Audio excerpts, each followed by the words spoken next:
దేశంలో ఈసారి బీజేపీ మళ్లీ ప్రభుత్వం ఏర్పాటు చేసేందుకు కసరత్తు ప్రారంభించింది.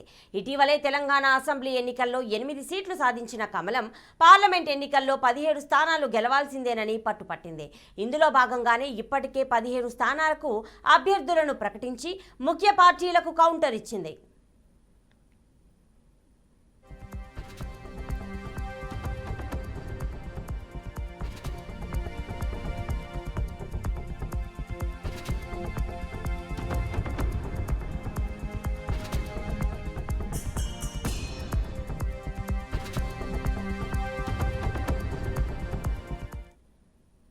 చేవెళ్ల పార్లమెంట్ స్థానానికి కూడా మాజీ ఎంపీ కొండా విశ్వేశ్వర్రెడ్డి పేరును ప్రకటించింది. కొండా విశ్వేశ్వర్రెడ్డి తాత తెలంగాణ స్వాతంత్ర సమరయోధుడు మరియు ఆంధ్రప్రదేశ్ ఉప ముఖ్యమంత్రి కొండా వెంకట రంగారెడ్డి. ఈయన పేరు మీదుగానే రంగారెడ్డి జిల్లాకు ఆ పేరు వచ్చింది.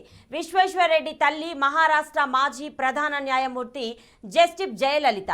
తండ్రి మాధవరెడ్డి. విశ్వేశ్వర్ మద్రాసులో ఎలక్ట్రికల్ ఇంజనీరింగ్, యుఎస్లో మాస్టర్ డిగ్రీ పూర్తి చేశారు.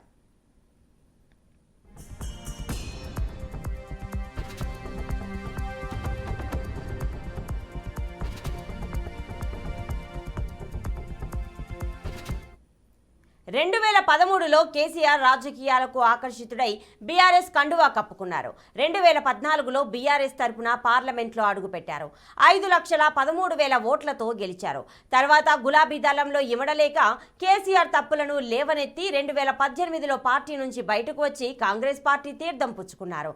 అనంతరం 2018 పార్లమెంట్ ఎలక్షన్లో కాంగ్రెస్ నుంచి ఎంపీగా పోటీ చేసి 14,000 ఓట్ల తేడాతో ఓటమి పాలయ్యారు. తర్వాత కింతకాలం రాజకీయాలకు దూరంగా ఉండి 2021లో బీజేపీలో చేరారు.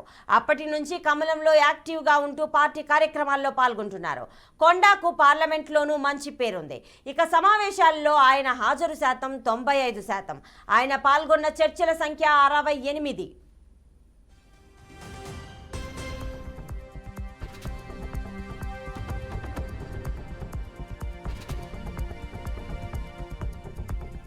కొండాకు రంగారెడ్డి జిల్లాలో మంచి పట్టుంది. పార్లమెంట్ నియోజకవర్గంలో అన్ని పార్టీలకు అతీతంగా ఆయన అందరితో కలిసిపోతారు. మంచి మనస్తత్వం, మృదు స్వభావి అయిన కొండా తన శక్తి మేరకు సేవా కార్యక్రమాలు చేస్తుంటారు. ఎంపీగా ఉన్నప్పుడు కూడా నియోజకవర్గం అభివృద్ధి కోసం అప్పటి ఇదే కేంద్ర ప్రభుత్వం నుంచి నిధులు తెచ్చారు.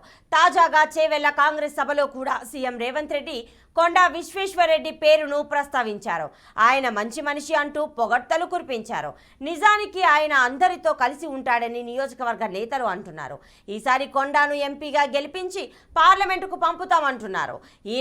ఈయనను చేవెళ్ల ప్రజలు ముద్దుగా కేవీఆర్ అని పిలుచుకుంటారు.